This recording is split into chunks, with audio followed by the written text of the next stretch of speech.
નમસ્કાર, હું Pravin. નેતાજીને VIP treatment, આમ તો નેતાજી શો તો વીઆઈપી ટ્રીટમેન્ટ મળવાની, પણ અમુક શબ્દો તમે કોમન સાંભળ્યા હશે, જેમ કે ચમરબંધીને છોડવામાં નહીં આવે, કાયદામાં રહેશો તો ફાયદામાં રહેશો. તો આ બધા જ શબ્દો શું મારા અને તમારા માટે છે, આમ જનતા માટે છે? નેતાજી બની ગયા, જબ્બો સીવડાવી લીધો, હાથી જેવી એટલે કે મોટી ગાડી સફેદ કલરની તમારી પાસે હોય અને રૂવાબ માટે ઉપરથી એમએલએના પાટિયા સાથે સાથે લાલ વાદળી લાઇટ પણ હોય, જે હું અને તમે ઉપયોગ ન કરી શકીએ. શું ધારાસભ્ય ઉપયોગ કરી શકે? અથવા તો નિયમો વાંચ્યા નથી? અને એમાં પણ જો રાજ્યની સૌથી મોટી પંચાયત વિધાનસભામાં જે આપણા સૌના પ્રતિનિધિ છે, લોકપ્રતિનિધિ છે, એ જાય છે કાયદો ઘડવા માટે, કાયદો તો વિધાનસભામાંથી પસાર થાય, પણ ત્યાં જ એ નિયમનો ભંગ કરે, તો સવાલ તો ઉઠે જ કે આ ચમરબંધીને છોડવામાં નહીં આવે અથવા તો કાયદામાં રહેશો તો ફાયદામાં રહેશો. તો શું આ સૂત્રો બધા જ આમ જનતા માટે છે? દ્રશ્યોથી શરૂઆત કરીએ. વિધાનસભાનું સત્ર ચાલી રહ્યું છે. આજકાલ નેતાજીના ફોટોઝ પણ ઘણા બધા આવી રહ્યા છે. હવે અંગત કારણો હશે, શું હશે ખબર નહીં, પણ આ જે લાલ અને વાદળી લાઇટો છે એ ઇમરજન્સી વાહનો માટે, એમ્બ્યુલન્સ છે, પોલીસ છે, તેમના માટે આરક્ષિત કરવામાં આવી છે. પરંતુ ઉતરી કોણ રહ્યા છે? જે રેડિયેટરની જગ્યાએ બે હેડલાઇટની વચ્ચે જે લાઇટો લાગે છે, બિંદાસ એન્ટ્રી થઈ રહી છે, તેમાંથી ઉતરે છે અલગ અલગ ધારાસભ્યો, જેમાં કોઈ પાર્ટી બાકાત નથી. વિમલ ચુડાસમા, કોંગ્રેસના ધારાસભ્ય, જેને સૌરાષ્ટ્ર અને કચ્છમાં કોંગ્રેસનું એકમાત્ર નાક બચાવ્યું, કેમ કે ખાવા પીવાના એક જ ધારાસભ્ય છે સૌરાષ્ટ્ર કચ્છમાં. તો એમની ગાડીમાં પણ આ રીતે રૂઆબધારી લાઇટ લગાવેલી જોવા મળી. કેટલાકમાં છે પણ એમાં બંધ હાલતમાં છે, પણ બંધ હાલતમાં પણ શું તમે નિયમ મુજબ લગાવી શકો? ધારાસભ્ય વિમલ ચુડાસમા બાદ ધારાસભ્ય ઉમેશ મકવાણાની ગાડી હોય, જે સામણાના ચીન પર ચૂંટાયા, બાદમાં અંતરાત્મા જાગ્યો અને બાદમાં પાર્ટી છોડી, પણ હાલ ધારાસભ્ય છે બોટાદના. ધારાસભ્ય જીતુ ચૌધરી, ધારાસભ્ય અરવિંદ રાણા, ધારાસભ્ય સંદીપ દેસાઈ. તો આ લિસ્ટમાં માત્ર 5 જ નામો છે, અથવા તો યાત્રાધામોથી લઈને મોટી જગ્યાએ જ્યારે ધારાસભ્ય સાહેબની ગાડી આવે ત્યારે આગળ લાઇટથી ખબર પડી જવી જોઈએ નેતાજી આવી રહ્યા છે.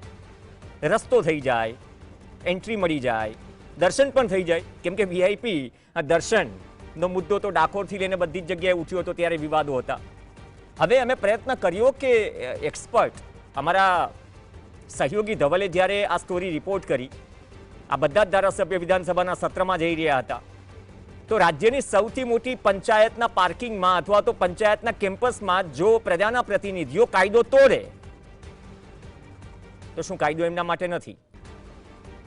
ગ્રાફિક્સ પછી લઈશું, પણ અત્યારે એક વિડીયો બહુ પ્રાસંગિક છે.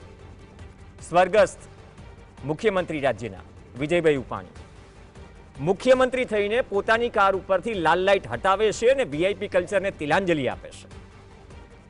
આ ધારાસભ્યો મુખ્યમંત્રીના સ્તર સુધી તો પહોંચ્યા નથી. સ્વર્ગસ્થ વિજયભાઈ રૂપાણી અને રાજ્યના પૂર્વ મુખ્યમંત્રીનો આ વિડીયો આજે પણ પ્રાસંગિક છે.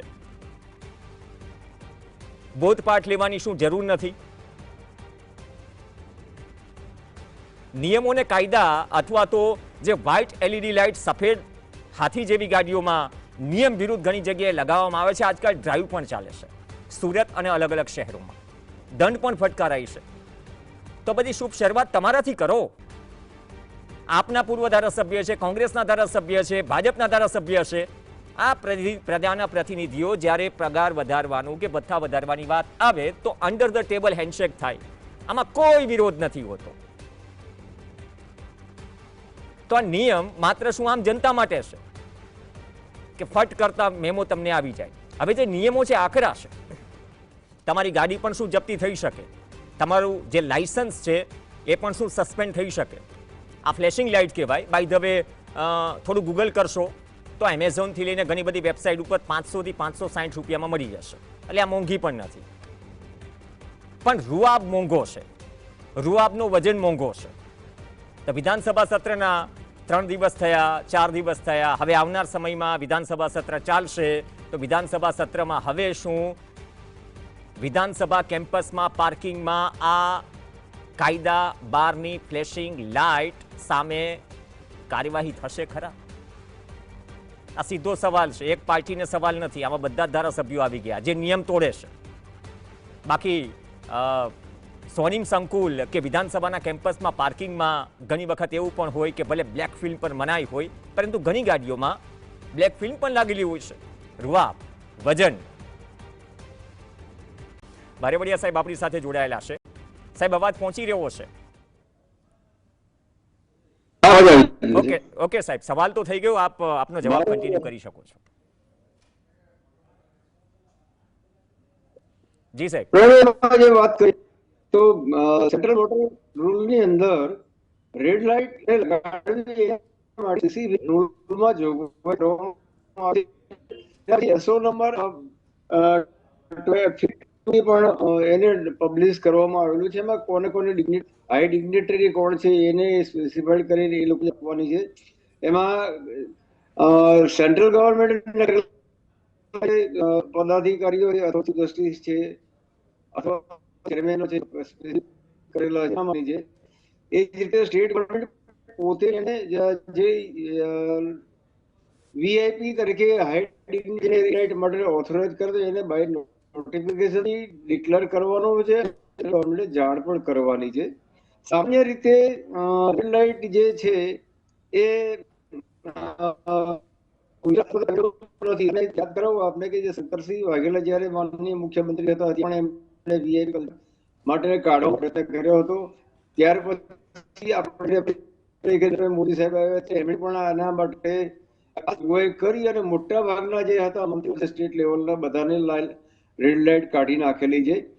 આપના જે વિડીયોમાં જુઓ આગળ જે રેડીના ભાગના આગળના ભાગે જાળી એકચ્યુઅલી એક જેને કહીએ ને કે રેડ લાઇટ અથવા ઉપર બ્લુ લાઇટનો જે ઉપયોગ નહીં, પરંતુ એ ખાલી ડાયરેક્ટ ઇનડાયરેક્ટલી વીઆઈપી તરીકે એક પ્રદર્શિત કરવાનો છે. આપણે કે આજની તારીખમાં ઘણા જે અધિકારીઓ છે અથવા તો પદાધિકારીઓ છે કારની પોતાનું ડેઝિગ્નેશન લખતા હોય છે અને એની પાછળનો હું માનું ત્યાં સુધી કે એની ગાડીને વીઆઈપી ટ્રીટમેન્ટ મળે અથવા તો જવાની એને પ્રાયોરિટી મળે. અને એના કરતા બીજું હું માનું ત્યાં સુધી કે એના જે ડ્રાઈવર કોઈ ભૂલ કરે એટલે આ જે કલ્ચર છે કરતા હોય તો તમારે બોર્ડ લગાડવાની પણ જરૂર નથી. વીઆઈપી લાઇટ તરીકે તો કોઈ જોગવાઈ નથી એટલે એ લોકો પણ ના લગાડી શકે. એટલે આ બાબતમાં ફરીને પણ જરૂર છે અને મંત્રીઓને પણ નથી રેડ લાઇટ તો પછી બાકી ધારાસભ્યોને ક્યાંથી હોઈ શકે? તો આમાં નિયમ સાહેબ શું છે? આમાં શું લાયસન્સ સસ્પેન્શન સુધીની કાર્યવાહી થઈ શકે, ગાડી જપ્ત થઈ શકે કે માત્ર દંડની જોગવાઈ છે?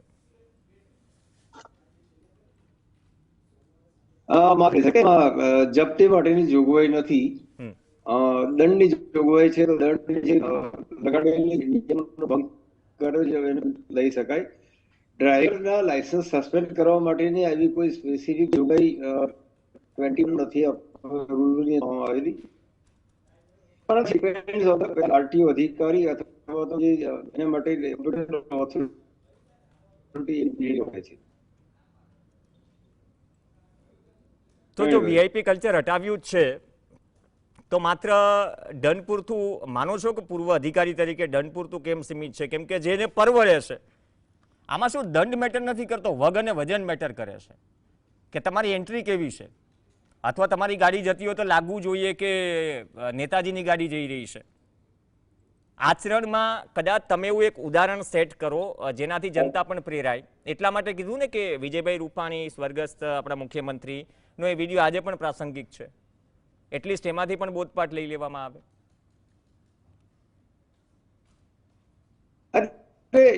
બરાબર છે, ઘડવાનો એ લોકોના હાથે. તો પછી હું માનતો કે દંડની જોગવાઈ અથવા વાહનનું રજીસ્ટ્રેશન સસ્પેન્ડ કરવાની અથવા વાહન જપ્ત કરવાની જોગવાઈ કરે. કે આફ્ટર ઓલ તો જે ઇમ્પ્લિમેન્ટિંગ ઓથોરિટી અલગ છે પરંતુ કાયદા ઘડનાર આખી ઓથોરિટી અલગ છે. તો સ્વાભાવિક છે કે હું માનું ત્યાં સુધી રેડ લાઇટ લગાવી અથવા તો કોને લગાડવી એ સાથે હું નથી માનતો કે એ રીતે પોતાના ઉપર ને પોતા ઉપર પાછી એક્શન માટેના જોગવાઈ કરે. આવું એક મારું લોજિક છે.